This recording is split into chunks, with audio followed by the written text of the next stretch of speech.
ललित कला अकादमी के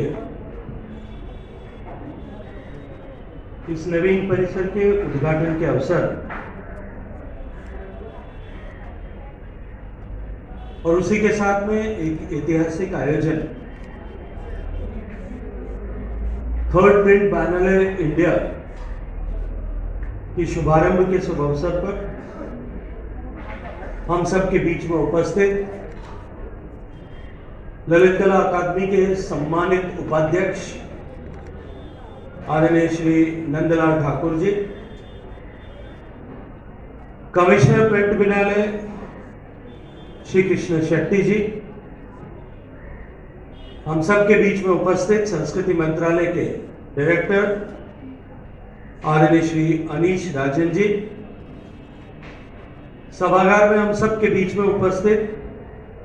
एनसीएसएम के डायरेक्टर आदरणीय श्री चौधरी जी,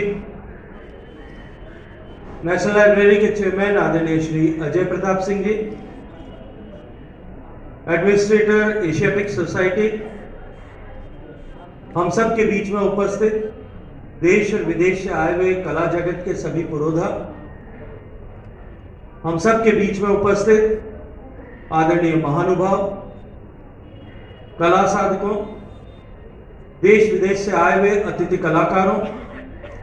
और बंगाल की इस प्रज्ञावान जनता को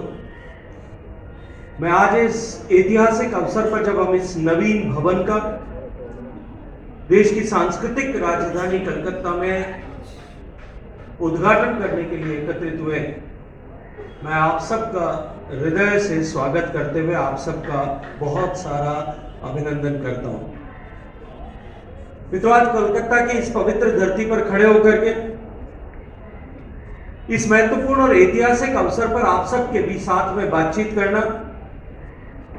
एक ऐसी धरती पर खड़े होकर के आप सबके साथ में चर्चा करना जिसने भारत को न केवल युग सापेक्ष नेतृत्व प्रदान किए, अभी तो साथ ही साथ भारत की आत्मिक चेतना को एक नई ऊंचाई प्रदान की, मेरे लिए अत्यंत गर्व और आत्मसम्मान का विषय है। मित्रों, आज हम सब लोग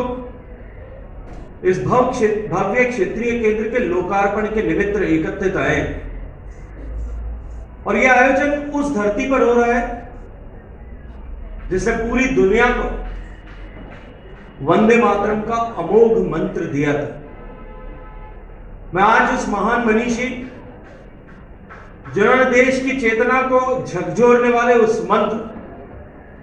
और देश की आजादी के उस आंदोलन को एकता के सूत्र में बांधने वाले उस रिजु, उस रोप का सृजन किया, राष्ट्रीय ऋषि बंकिम चंद्र चट्टोपाध्याय जी को सादर नमन करना चाहता हूं। मित्रों, वंदे मातरम जिसका गायन हम सब ने अभी एक साथ किया, वो मात्र एक गीत नहीं है, अभी तो भारत का सांस्कृतिक घोषणा पत्र है। ये वो मंत्र है जिसने कला, साहित्य, आध्यात्म और राष्ट्रभक्ति इन सब को एकता के सूत्र में पिरोने का महती काम किया था। आज जब हम इस कला केंद्र के उद्घाटन के अवसर पर यहां एकत्रित हुए हैं, तो हम सबको इस बात का स्मरण रखने की आवश्यकता है कि भारत में कला केवल मनोरंजन के ध्येय से किए जाने वाला कर्म नहीं था, या केवल अपनी व्यक्तिगत वैयक्तिक भावनाओं के उद्घोष का माध्यम मात्र नहीं था। अभी तो भारत में कला का मूल ध्येय राष्ट्र के आराधन के साथ साथ में जगत और विश्व के कल्याण का निमित्त लेकर के किया गया था। भारत में कला की साधना इस बड़े लक्ष्य को लेकर के, इस महत्वपूर्ण दायित्व को लेकर के, विभिन्न विषयों को लेकर के, विभिन्न विषयों के माध्यम से ऐतिहासिक रूप से भारत के कला साधकों ने किया है। माननीय प्रधानमंत्री जी नरेंद्र मोदी जी हमेशा ये बात कहते हैं कि कला जो है और संस्कृति, ये दोनों फैक्टर ऑफ यूनिफिकेशन है, ये जोड़ने का माध्यम है। और हमेशा उन्होंने एक बात पूरे विश्वास के साथ में देश से एक मंत्र के रूप में कही है कि हमारा ध्येय भारत को विकसित भारत बनाना है, लेकिन उसका मार्ग जो है हमारे देश की महान विरासत के संरक्षण के माध्यम से होकर के जाता है। विरासत का संरक्षण हो और भारत विकसित हो, इस लक्ष्य को लेकर के जब हम काम कर रहे हैं, तब इस भव्य भवन में जो आने वाले समय में कलकत्ता को, जो देश की सांस्कृतिक राजधानी है, कि कला जगत को एक नई ऊंचाई और कलाकारों को एक नया स्थान देने वाले इस भव्य भवन में माननीय प्रधानमंत्री जी का ये मंत्र साकार होता हुआ दिखाई देता है। मित्रों, पूर्ववर्ती सरकारों ने इस देश में संस्कृति को केवल मनोरंजन का साधन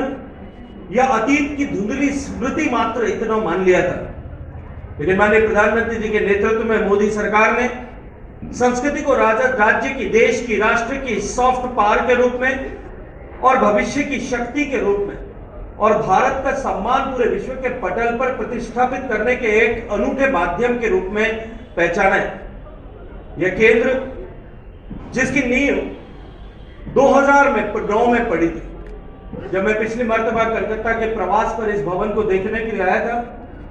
मुझे बहुत आश्चर्य था कि 2009 से लेकर के 2016-24 तक, 2025 तक 16-17 साल बीत जाने के बाद में भी यह भवन पूर्ण नहीं हो पाया था। और मैं आज अत्यंत प्रसन्नता के साथ में, जब मैं इसकी पूर्णाहुति के अवसर पर यहां खड़ा हूं, जब यह भवन पूरा हुआ है और आज से एक नए युग की शुरुआत कलकत्ता में हुई है, मैं अत्यंत प्रसन्न मन से आप सब उपस्थित लोगों को उसकी हृदयपूर्वक बधाई देना चाहता हूं। मित्रों, 2014 के बाद में जब देश में भारत की आत्मा को समझने वाला नेतृत्व दिल्ली में पहुंचा, तब से लेकर के इस तरह की अनेक परियोजनाओं को पंख मिले। 26 करोड़ रुपए की लागत से बना यह परिसर इस बात का प्रमाण है कि इच्छा शक्ति यदि प्रबल हो और साथ ही साथ में किसी काम को पूरा करने का लक्ष्य यदि सुनिश्चित लेकर के किया जाए, तो निश्चित रूप से इच्छा शक्ति प्रबल होने पर संकल्प से सिद्धि तक की इस यात्रा को बहुत सुगमता और सहजता के साथ में एक तय लक्ष्यावधि में पूरा किया जा सकता है। मित्रों,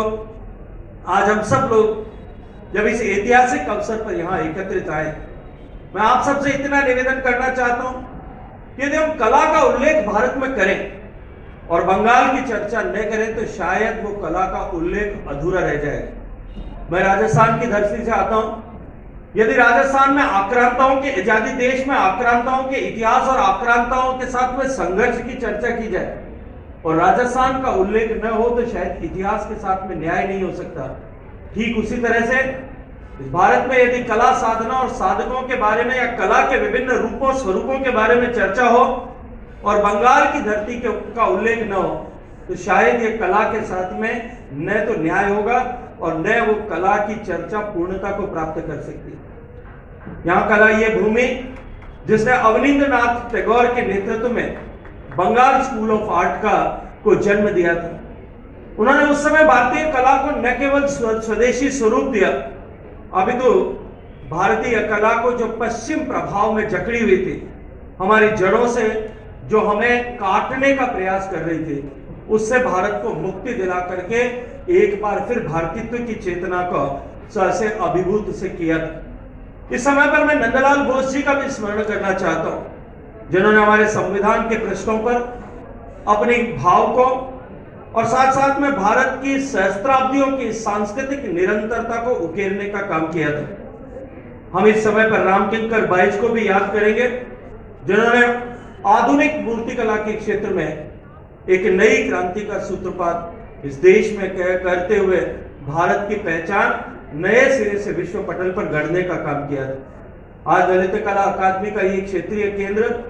इन महान विभूतियों की विरासत को 21वीं सदी के वैश्विक मानकों के साथ में जोड़ने का महत्वपूर्ण काम करेगा। ये केंद्र पूर्वी भारत और साथ साथ में नॉर्थ ईस्ट के कलाकारों के लिए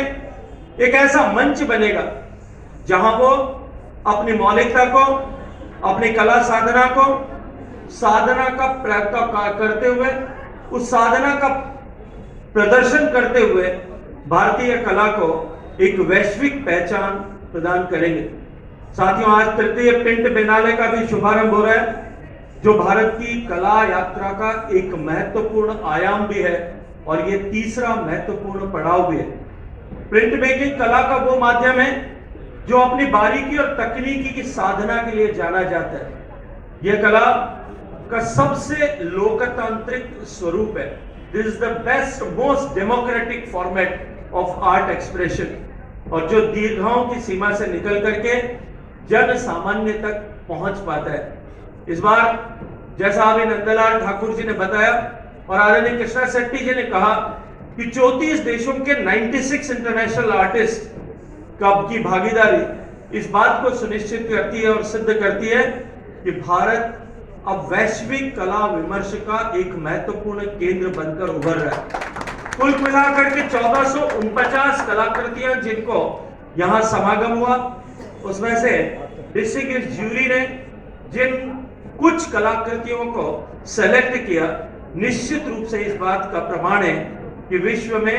भारत की संस्कृति की नई पहचान और भारत की सांस्कृतिक शक्ति को नमन करने का नया सूर्योदय अभी हो रहा है। मित्रों, माननीय प्रधानमंत्री जी ने हम सबको विकसित भारत 2047 का लक्ष्य दिया है। एक विकसित राष्ट्र मैं अनेक बार कह चुका हूं कि केवल इंफ्रास्ट्रक्चर डेवलपमेंट से नहीं बनता, केवल इमारतों और सड़कों के बनाने से नहीं बन सकता, न केवल वो आर्थिक प्रगति यदि कोई देश कर ले उससे कोई देश विकसित बन सकता, न केवल सामरिक आधार पर ताकत यदि कोई देश अर्जित कर ले उससे कोई देश बन सकता है, और न केवल तकनीकी क्षमता कोई देश अर्जित कर ले तो भी वो देश विकसित देश सही अर्थ में नहीं बन सकता। विकसित देश आर्थिक ताकत के आधार पर कोई देश अपने आप को विकसित कह सकता है, लेकिन विश्व का आदर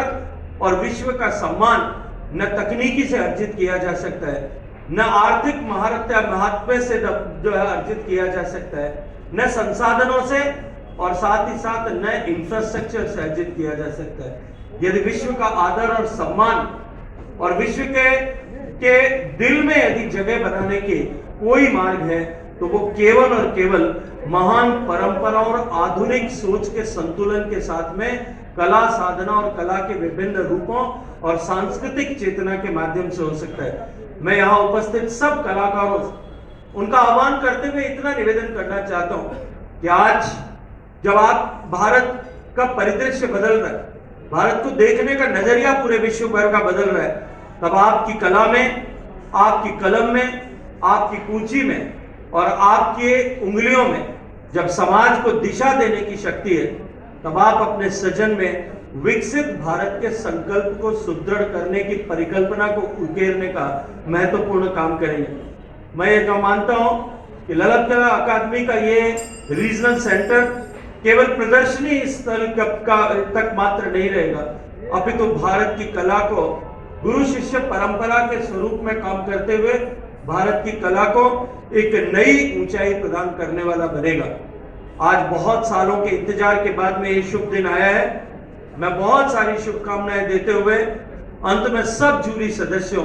और विजेताओं को भी हृदय पूर्वक इसके लिए बधाई देना चाहता हूं। हम सब की साधना सफल हुई, हम सब का संकल्प सिद्ध हुआ और आज हम सब का सपना जब साकार हो रहा है, तब कला यात्रा की या कला साधना की एक नई जो है शुरुआत आज यहाँ से हो रही है। बंगाल की इस धरती, वंदे मातरम की शक्ति और बंकिम बाबू के विजन से लेकर के ये धरती सदैव आलोकित रहे और हम सब मिलकर के इसे एक नई ऊंचाई तक पहुंचे। कला और संस्कृति के माध्यम से ऐसे भारत का निर्माण करें जो अपनी जड़ों पर गर्व करता हुआ एक ऐसे समाज का निर्माण करने में हम सब लोग सहयोगी बने, हम सब लोग उसका माध्यम बने जो अपनी विरासत पर गर्व करते हुए विकसित होने के संकल्प के साथ में आगे बढ़ रहा हूं। आप सबको बहुत सारी शुभकामनाएं। जय हिंद, वंदे मातरम।